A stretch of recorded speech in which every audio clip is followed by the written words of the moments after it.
మనకి కళలు వస్తుంటాయి కదా, కళలు వాటి ప్రభావాలు ఈ 2026 సంవత్సరం అంతం వరకు కూడా మీకు వచ్చే కళలు ఎలా ఉంటాయి, వాటి యొక్క ప్రభావం వలన మీ జీవనంలో ఎలా ఏ పరిణామాలు చోటు చేసుకుంటాయో చూద్దాం. ముందుగా ఓం వసుదేవసుతం దేవం కంసచాణూరమర్దనం దేవకీ పరమానందం కృష్ణం వందే జగద్గురుం. కృష్ణం వందే జగద్గురుం, అర్జునం వందే జగదేక వీరం. ఓం శ్రీ రాధాకృష్ణాభ్యాం నమః. మనకి ఏదైనా కొండ ఎక్కుతున్నట్టు కళలు వచ్చినాయి అనుకోండి, ఏమండి బాబాయ్ చచ్చిపోతామండి, కొండ ఎక్కుతున్నట్టు కళలు వస్తున్నాయండి అని చాలామందికి సందేహాలు వస్తాయి. కొండ ఎక్కుతున్నట్టు వస్తే మీరు జీవితంలో పైకి వస్తున్నట్టు లెక్క.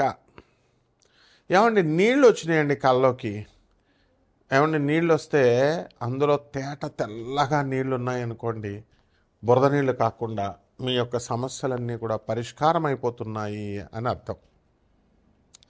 అలాగే బురద నీళ్ళుంటే కష్టాల్లో కూరుకుపోతున్నారు అని వస్తాయి. చాలామందికి చూడండి, దేవలోకంలోనో ఏదో ఒక లోకంలో ఉన్నటువంటి మహాకాళి గుడి, కనకదుర్గాదేవి గుడి ఇది కల్లోకి వస్తున్నాయండి అని చెప్పి చాలామంది శిష్యులు నాకు చెప్తూ ఉండేవారు. అది ఎలా ఉంటాయంటే నీళ్ళల్లో, నదుల నీళ్ళల్లో ఆ గుడి ఎక్కడో ఉంది, కొన్ని వందల ఎకరాల్లో ఉన్నట్టుగా పెద్ద ప్రాంతం, నది నీళ్ళు వచ్చేస్తే ఆ నది పైన తేలుతూ ఆ నది దాటుతూ ఉంటే అక్కడ కాళికాదేవి, ఆ పక్కనే దుర్గాదేవి బొమ్మలు గుడి లోపల. అద్భుతం అసలు. అలాంటి ఈ కళ దేవతలు కళ్ళలోకి వచ్చారనుకోండి, నీళ్ళు మీ కష్టాలు త్వరలో పోతున్నాయి అని అర్థం. అలాగే రైలు ప్రయాణమో, విమాన ప్రయాణమో, బస్సు ప్రయాణమో వచ్చిందనుకోండి, మనకి ఇంకా టఫీమని యమధర్మరాజు దగ్గరికి ప్రయాణం చేస్తున్నట్టు ఫలితం అన్నమాట. అలాగే మనకి చిన్న పిల్లల కళ్ళలోకి వచ్చారనుకోండి, మన పెద్దవాళ్ళు చెప్తూ ఉంటారు, చిన్న పసిపిల్లలు వస్తే కనుక గాలి కళ్ళలోకి వచ్చినాయి, దెయ్యాల కళ్ళలోకి వచ్చినాయి అని అంటూ ఉంటారు.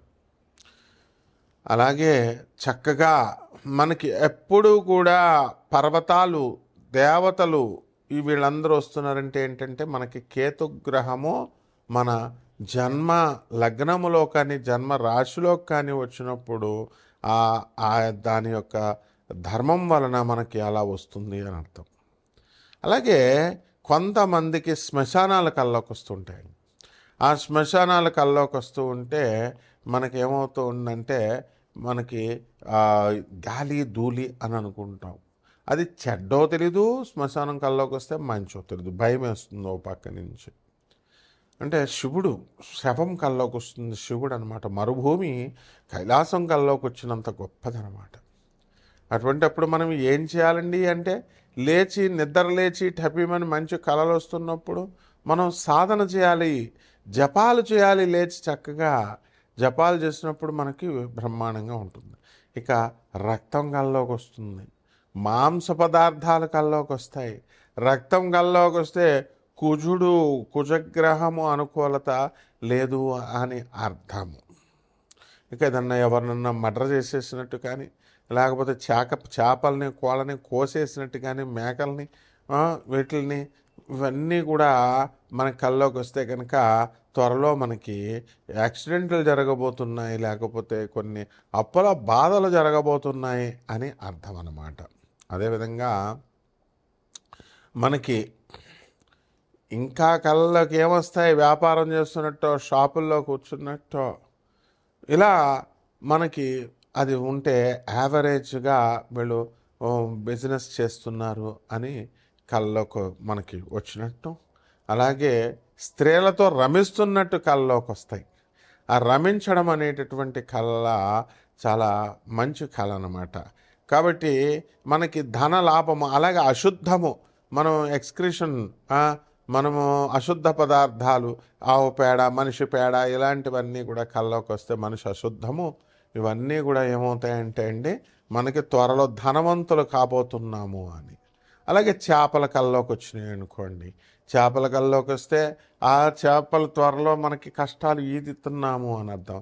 పాముల కళ్ళలోకి వస్తాయి, పాముల కళ్ళలోకి వచ్చినప్పుడు దేవతా జాతి సర్పాలు కనుక మనకి కల్లో కనుక వచ్చినట్లయితే మనకు తప్పకుండా మనకి కష్టాల నుంచి మనం విముక్తులవుతున్నాము అని అర్థం.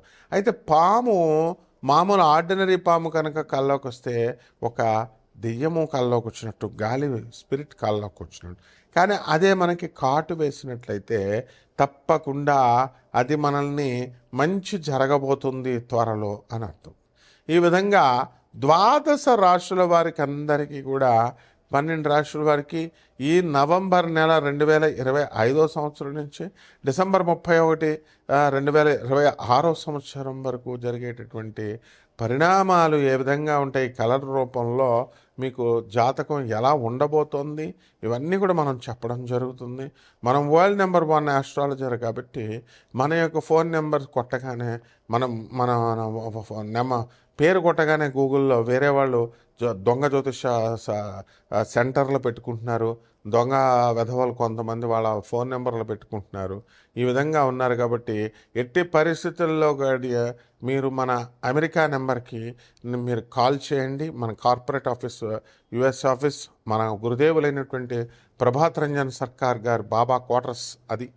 తర్వాత ఆల్ ఇండియాలో మొత్తం 300 బ్రాంచీలు, 600 సెంటర్లలో 200 దేశాల పైగా ఉన్నటువంటి ఆనంద్ మార్గ ఆశ్రమం బాబా క్వార్టర్స్ అది. దాని గురుదేవుల యొక్క అనుగ్రహము మనకి ఉంది కాబట్టి మీ అందరికీ అది రావాలని చెప్పి నాసా రిపోర్ట్స్ను ఆధారంగా చేసుకొని, అలాగే మనము ఈ యొక్క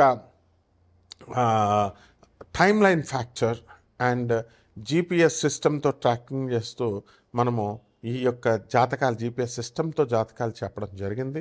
అండ్ డిఆర్డిఎల్లో ఉన్నటువంటి జీపీఎస్ సిస్టమ్ మీద వర్క్ చేస్తున్నటువంటి వాళ్ళందరూ కూడా వాళ్ళ ప్రమోషన్స్ కోసం నాతో సేమ్ ఆ యూనిట్లో ఉన్న వాళ్ళు ఎలా మీరు ట్రాక్ చేస్తారు, ఎలా ఏ విధంగా అంటే హైలీ లీగల్ అనమాట. దాని నుంచి నాసా రిపోర్ట్స్ నుంచి వాళ్ళు ఇచ్చేటటువంటి రిపోర్ట్స్ని బట్టి ఆధారంగా వెలాసిటీ ఆఫ్ ద ప్లానెట్స్ ఇలాంటివన్నీ కొన్ని టెక్నికల్ ఫ్యాక్టర్స్, యాంగులర్ మొమెంటమ్ ఇలాంటివన్నీ, లీనియర్ మొమెంటమ్ ఇలాంటివన్నీ కూడా మనం తీసుకొని మనం చెప్పడం జరుగుతుంది. మోడర్న్ సైన్స్ని, ఏన్షియంట్ ఆస్ట్రాలజీని, పూర్వీకులు ఇచ్చినటువంటి జ్యోతిష శాస్త్రాన్ని మిళితం చేసి చెప్పాల్సి వస్తుంది.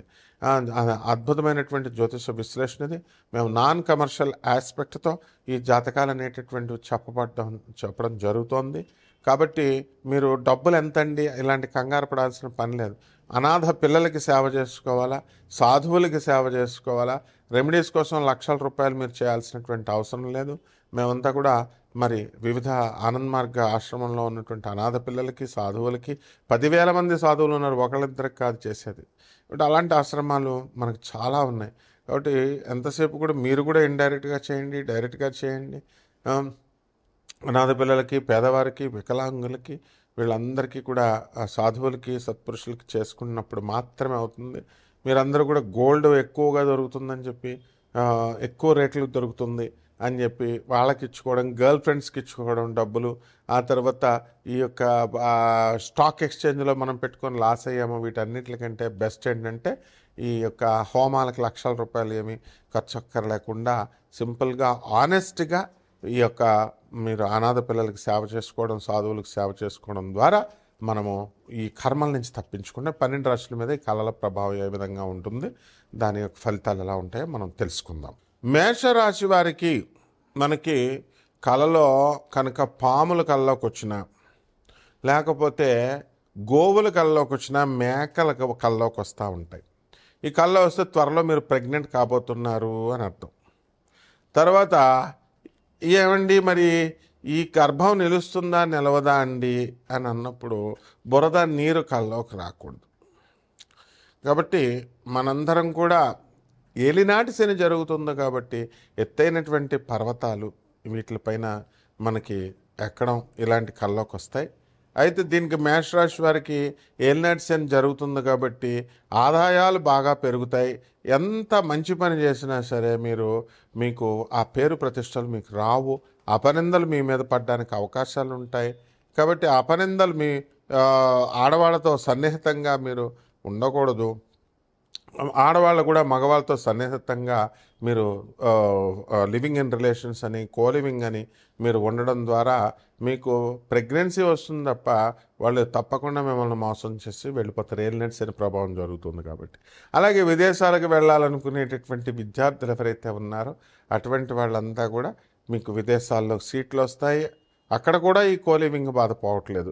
కలియుగం అంతా కూడా ఈటింగ్ అండ్ మీటింగ్ పాలసీలో నడుస్తుంది కాబట్టి అత్యంత బ్రహ్మదేవుడు కూడా అమాయకుడే అని చెప్పాలి. ఒక పాదం మీద నడుస్తుంది ధర్మం అని చెప్తున్నాడు కలియుగంలో. అదేం కనబడడం లేదు. కాబట్టి అప్పులు తీసుకున్న వాళ్ళు అందరూ కూడా మీకు ఎగ్గొడతారు. ఏలినట్స్లో మీరు అప్పులు చేసినటువంటి వాళ్ళందరికీ మీరు ఎగ్గొడతారు. There is no such dharma or there is no such rule that you will act accordingly to dharma. కాబట్టి ధర్మాన్ని అంటిపెట్టుకొని ఉండాలి మీరు. ఇకపోతే మీకు ఇల్లులు కొనాలి, స్థలాలు కొనాలండి, దేని మీద ఇన్వెస్ట్ చేయాలండి? బంగారం బాగా రేటు పెరుగుతుందని వీడియోలో చెప్తున్నారండి. స్థలాల మీద ఇన్వెస్ట్మెంట్ చేయాలా? ఎంతసేపు ఈ గోలే సరిపోతుంది, ఇన్వెస్ట్మెంట్ చేసుకోండి. కానీ ఏదో ఒక రోజున మన శరీరాన్ని ఇక్కడ పడేసి మనం వెళ్ళిపోవాలి. నిస్సహాయ స్థితిలో మనం ఈ యొక్క శరీరాన్ని ఇక్కడ పడేస్తాం. కాబట్టి అప్పుడు మనల్ని రక్షించేవాడు లేడని కేతువు మీకు గుర్తిస్తూ ఉంటాడు. సింహరాశిలో ఉన్నటువంటి కేతువు మీ పిల్లల రూపంలో మిమ్మల్ని గుర్తు చేస్తూ ఉంటాడు. కాబట్టి ఈ కేతువు మీ యొక్క తండ్రి తరపు బంధువులు, దూరపు బంధువుల మరణ వార్తలను మీరు వింటారు. అలాగే మీకు హైడ్రోసెల్స్, పైల్స్ ఇలాంటి మర్మాంగాలకు సంబంధించినటువంటి వ్యాధులు రావడానికి మీకు అవకాశాలు ఉన్నాయి. కాబట్టి ఈ రాశి వారంతా కూడా ప్రయాణాల్లో జాగ్రత్తగా ఉండండి. శుక్రుడి యొక్క పవర్ పెరిగిపోయింది. కామానికి మీకు మిమ్మల్ని డామినేట్ చేయడానికి అవకాశాలు ఉన్నాయి. కాబట్టి లస్ట్ అనేటటువంటి దాన్ని, గ్రీడ్ అనేటటువంటి దానికి దూరంగా ఉంటూ కంటెంటెడ్గా జీవించడం అనేటటువంటిది ఈ మేష రాశి వారు నేర్చుకోవాలి. ఇంత నిర్భయంగా ఎవరు చెప్పరు, సిగ్గుపడుతూ. కానీ నేను చెప్తున్నాను మీ మంచి కోసం. ఇక ఏ పరిహారాలు చేసుకోవాలో ఒక్కొక్కళ్ళకి మనము తెలియజేద్దాం. ఈ రాశివారు మనకు వచ్చినటువంటి కళల్ని క్రోడీకరించిన తర్వాత రావి చెట్టు చుట్టూ తిరుగుతూ పగలు 6 గంటల సూర్యోదయం అయిన తర్వాత నుంచి మళ్ళీ సూర్యాస్తమం 5:30 లోపల మాత్రమే ఓం శనేశ్వరాయ నమః అంటూ రావి చెట్టు చుట్టూ ప్రదక్షిణలు చేయాలి. మొట్టమొదటిది. ప్రతిరోజు కనుక చేసినట్లయితే రోజుకు 11 సార్లు, శనివారం నాడైతే 108 సార్లు చేయాలి. ఇకపోతే రెండవది వచ్చేసరికి మారేడాకులతో శివలింగం పైన మీరు వేసుకుంటూ ఓం నమః శివాయ అంటూ మీరు శివుడికి అభిషేకం చేసుకోవాలి. దేవాలయాలకు వెళ్ళాల్సినటువంటి అవసరం లేదు. కుదిరిన వాళ్ళు వెళ్ళండి, లేని వాళ్ళు ఇంటి దగ్గర చేసుకోండి ఓం నమః శివాయ అంటూ. అలాగే ఈ యొక్క దిగంబర శ్రీపాదవల్లభ దిగంబర అంటూ గురుచరిత్ర పారాయణ చేసుకోవాలా. ఈ మంత్రాన్ని ఉచ్చరిస్తూ మీరు దత్త ప్రదక్షిణలు చేసుకోవాలి. గాణగాపురంలో ఉన్నటువంటి దత్తాత్రేయ స్వామి వారి యొక్క దర్శనం మీరు చేసుకోవాలా. ఆ గురువు యొక్క అనుగ్రహం చాలా అత్యంత ఆవశ్యకతమైనటువంటిది. అలాగే నల్ల నువ్వుల్ని కిలోంపావు, నల్లని వస్త్రాలని ఇచ్చి పేద బ్రాహ్మణులకి శనివారం నాడు ఉదయం 8 గంటలకి దానం చేసుకోవాలి. అలాగే సున్నండల్ని, మనము మినపపిండితో చేసినటువంటి సున్నండల్ని లేదా మినప రొట్టెల్ని, మినపతో సంబంధమైనటువంటి ఆ పౌడర్లన్నిటిని కూడా పేదవాళ్ళకి దానం చేయాలి. ఈ విధంగా మిరియాలని, కొంచెం ఉప్పుని తీసుకొని దేవుడి దగ్గర నైవేద్యం పెట్టి దాన్ని బలిపీఠం పైన, గుళ్ళ దేవాలయంలో ఉన్నటువంటి బలిపీఠం మీద వేసేయాలి. ఈ రకమైనటువంటి ఇవన్నీ కూడా పరిహారాలు చేసుకున్నట్లయితే ఈ రాశి వారందరూ కూడా బ్రహ్మాండంగా ఉంటారు. శుభమస్తు.